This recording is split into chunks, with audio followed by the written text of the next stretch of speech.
el llamado es a leer las obras de acuerdo con su contexto inmediato. Reflexionábamos en la clase anterior sobre la alteridad, sobre cómo la literatura también nos pone en una situación de entender lo que está pasando en un momento de la historia. De allí que sea para nosotros también importante aprender a leer la literatura en un contexto. Yo ahorita les voy a hacer una breve presentación sobre justamente el concepto de literatura que da la entrada a lo que ustedes van a presentar hoy como su trabajo, ¿no?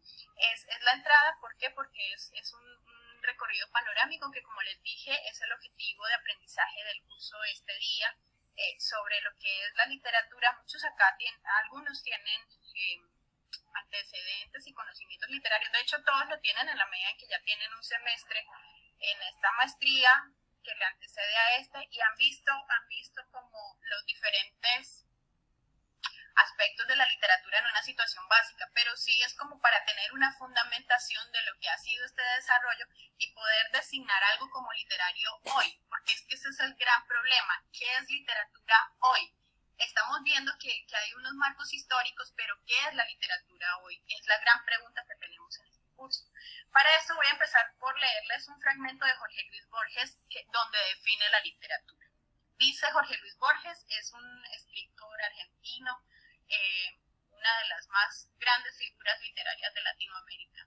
Dice, la literatura sirve ante todo para la felicidad.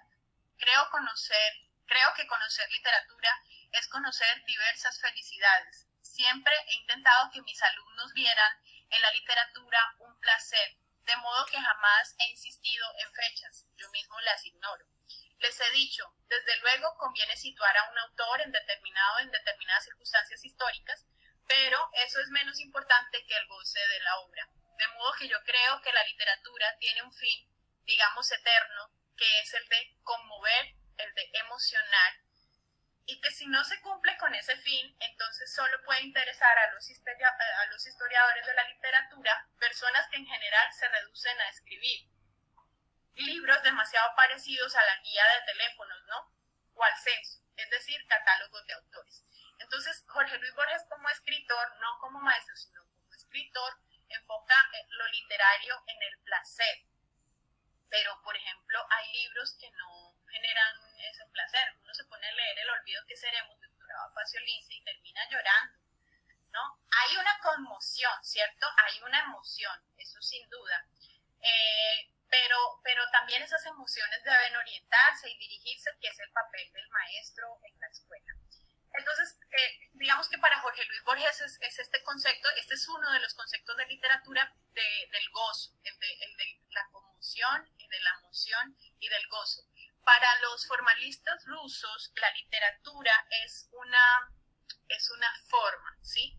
Es una forma que genera extrañamiento. Y hay unas ideas de un concepto de literatura que vemos acá, por ejemplo, el término deriva del latín litera y en su origen se relaciona con el arte de leer y escribir, que son dos actividades básicas de la cultura greco-latina, la gramática y la retórica, acuérdense de las artes liberales que se fundan en la antigua Grecia, ¿no? Hacia fines del siglo XVIII el concepto se orienta hacia la creación estética, es decir, lo literario como forma, que es lo que les estoy diciendo, como forma de crear estéticamente.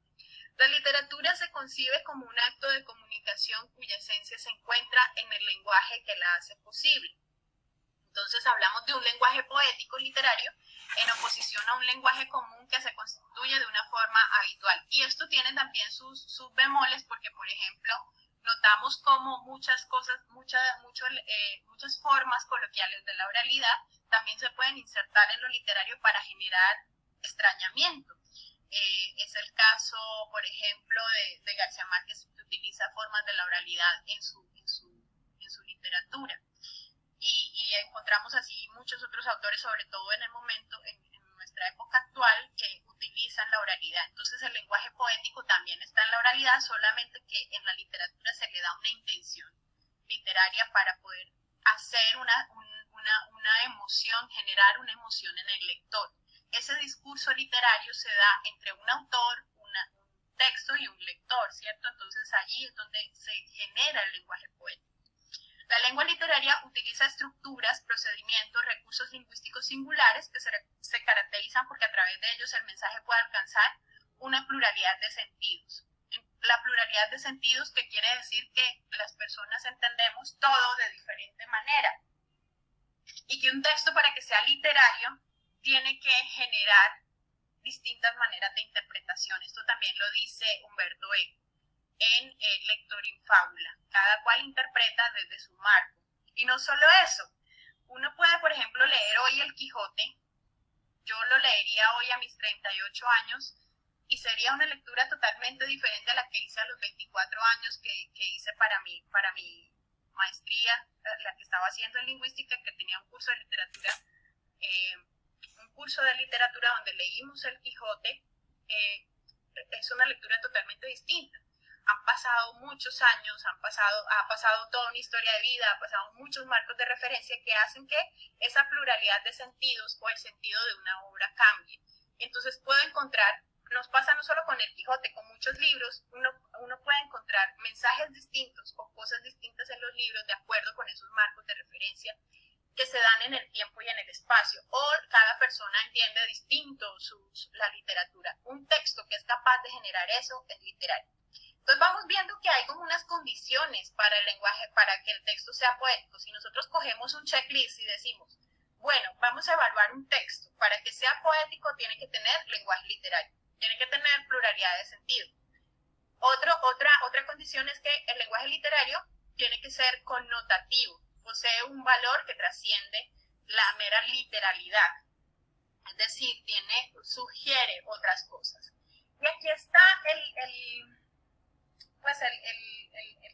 discurso literario, tiene esta función, estos elementos, ¿no?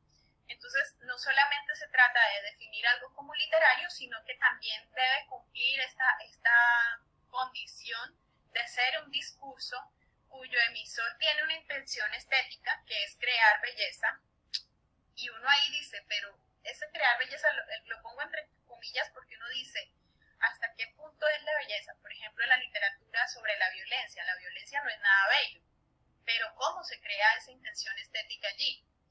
El mensaje, que tiene que ser lenguaje literario, el cómo se dice, y allí también entre comillas, porque ese lenguaje literario no siempre es de la literariedad, es decir, de la letra.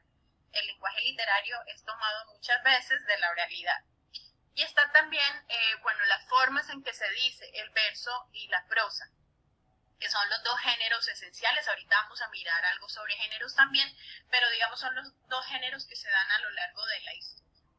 La lengua literaria se fundamenta en la presencia de artificios o recursos fonéticos, morfológicos, sintácticos y semánticos que desautomatizan la expresión.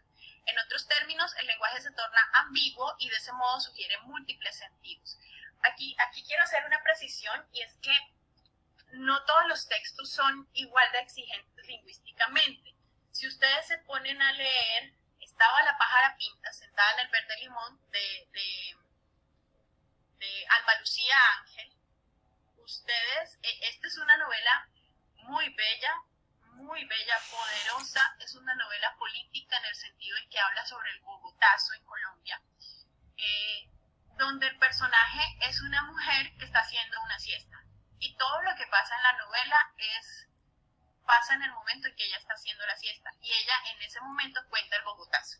Es poderosísima, más no poder, pero el lenguaje literario de esa novela exige un grado de atención del lector. Es decir, no puedes sentarte a leerla mientras tú haces la siesta o mientras estás, qué sé yo. No es una novela para acostarse, para leer antes de dormir, por ejemplo, donde los sentidos están menos alerta. Tienes que meterte, y es exigente con el autor, con el lector, en ese discurso literario. Tienes que meterte en la novela, prestarle atención, porque sus recursos lingüísticos te exigen que tú hagas una elaboración en la mente. Cada autor y cada texto literario te pide a ti unas normas, te exige como lector, y tú decides si entras o no en el pacto literario. Ese pacto literario es lo que tú estableces con un autor y dices, sí, voy a leer este libro porque me gustó. O dices, no, definitivamente yo no le entiendo a esta autora, que sería lo que alguien diría si encuentra un texto demasiado difícil o demasiado exigente como estaba La pájara pinta sentado en el verde limón. Y lo que uno aprende estudiando literatura y enseñando literatura es que uno tiene que hacer concesiones con ese pacto literario, porque si uno sencillamente dice, no, esto está muy difícil, se pierde de una gran novela como lo es esa novela de Alba Lucía Ángel, Estaba la pájara pinta sentada en el verde limón, que por oposición a la de Facio Lince, El olvido que seremos, pues que es una novela más light, que se digiere rápido, que se lee como de un tirón, que por la misma emoción te lleva como a estar ahí, a leerla despacito también, o sea, tiene menos grado de exigencia, ¿cierto? Entonces, estas novelas que te ponen a pensar a ti, pues exigen más. ¿Qué ha pasado? Que estas novelas son más típicas, por ejemplo, García Márquez escribe, Cien años de soledad no es una novela fácil tampoco. La sintaxis de esa novela exige que uno esté atento a lo que pasa, ¿no? No más la reconstrucción de la genealogía de los personajes es muy complicada, es muy difícil, y ahí hay unos niveles de exigencia que uno como autor, como lector, perdón, entra en ese pacto literario a aceptar o no. Entonces, cuando uno aprende a leer literatura como profesor y como aprendiz de literatura, uno cede los pactos y dice, no, la voy a leer porque algo me tiene que decir. Y ahí empieza a moverse la maquinaria del pensamiento y tú entras también a entender la literatura de otra forma. Esto lo digo para también hacerles el llamado a que cuando uno está aprendiendo a leer es como aprendiendo a leer literatura, es como aprender también a leer, a manejar en bicicleta, ¿no? Uno puede ver conferencias, puede tener, digamos, resúmenes y todo lo demás, o análisis literario que lo venden muy, muy baratos en Panamericana también, pero si tú no tomas la bicicleta y andas, ¿sí?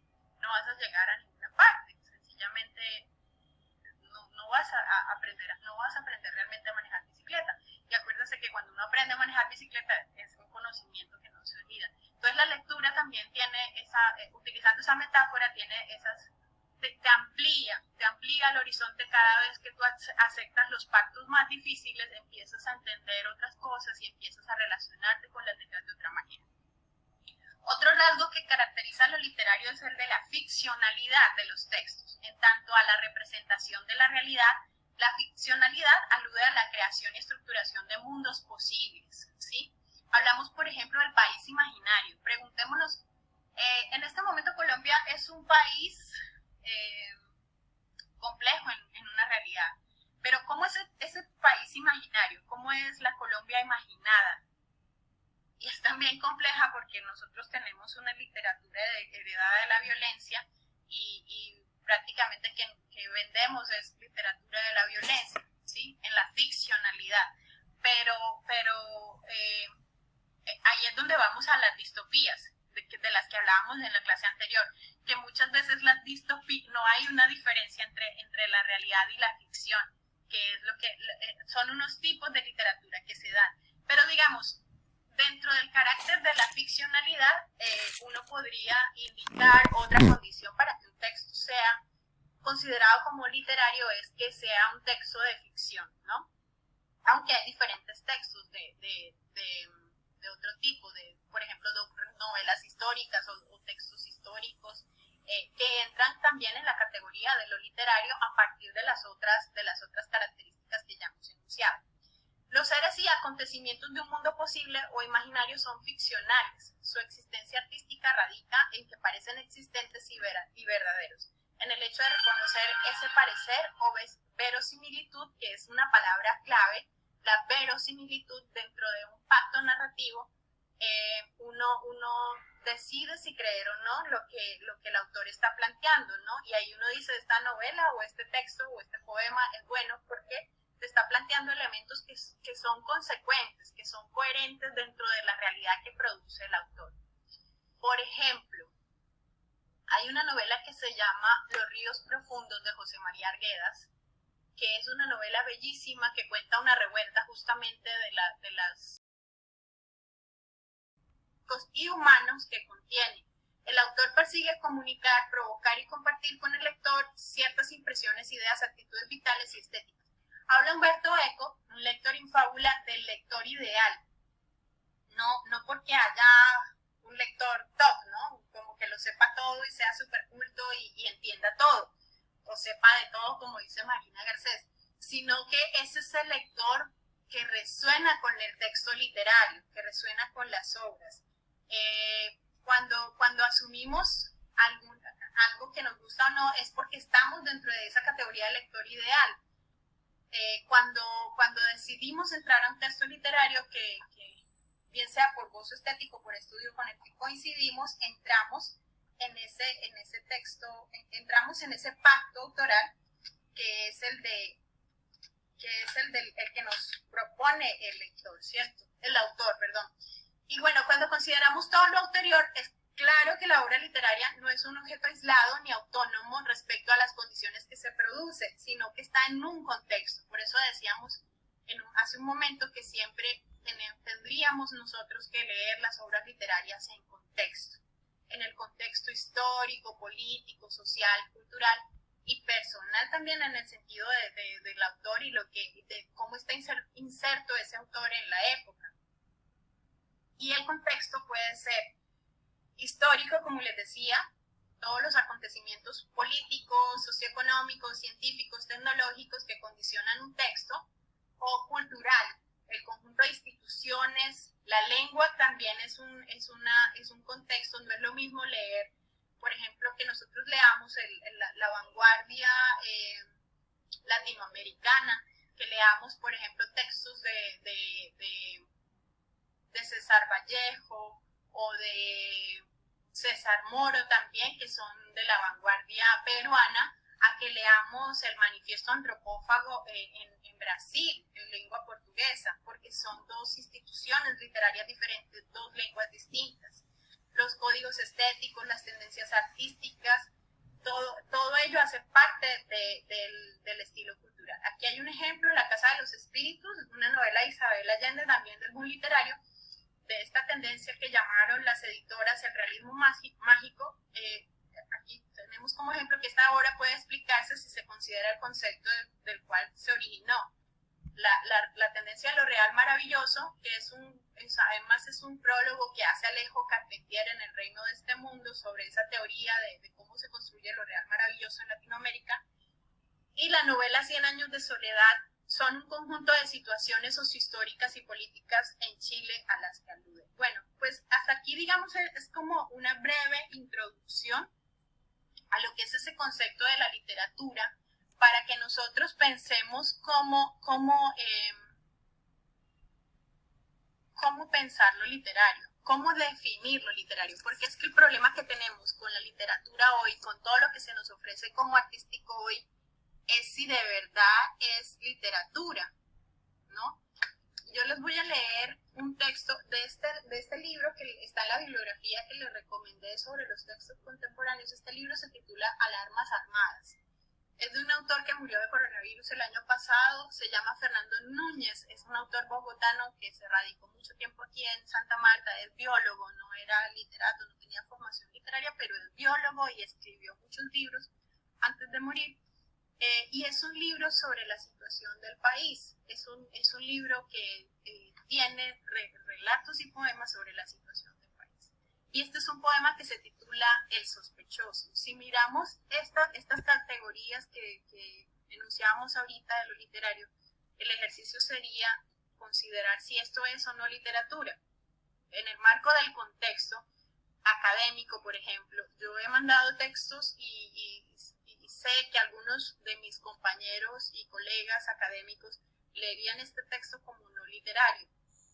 Entonces habría que pensar si lo que se produce culturalmente como una práctica emergente es literario o no es literario. El sospechoso. Examinaron el asunto y concluyeron: hay que aplicar el infalible método de imponer nuestra verdad a sangre y fuego. Arrasaron campos, sometieron pueblos, tiñeron con sangre el suelo y el agua. El enemigo se vio precisado a dar respuesta de igual contundencia. La gente de paz fue sitiada por ambos extremos y con frecuencia secuestrada o muerta. En su sabio entender, los contendientes dieron en condenar lo neutro. Es un engaño la imparcialidad, dijeron. E invocaron la vieja sentencia: ¿estás conmigo o estás en mi contra? Los pacíficos, mansos, desarmados, se convirtieron en los enemigos. Adoptaron los verdugos el cobarde recurso de no confrontar al temido oponente, dirigir el ataque hacia el inerme, el neutral, desde siempre el sospechoso. Este es un perfil que construye a partir de una figura. Y en este libro justamente construye muchos perfiles de personas. Es un libro imbricado entre el lenguaje periodístico y el lenguaje poético. No es un género total ni un género puro. Y entonces ahí las grandes preguntas que nos hacemos y que de hecho son parte de lo que vamos a responder en la convocatoria es si un texto es o no considerado como literario,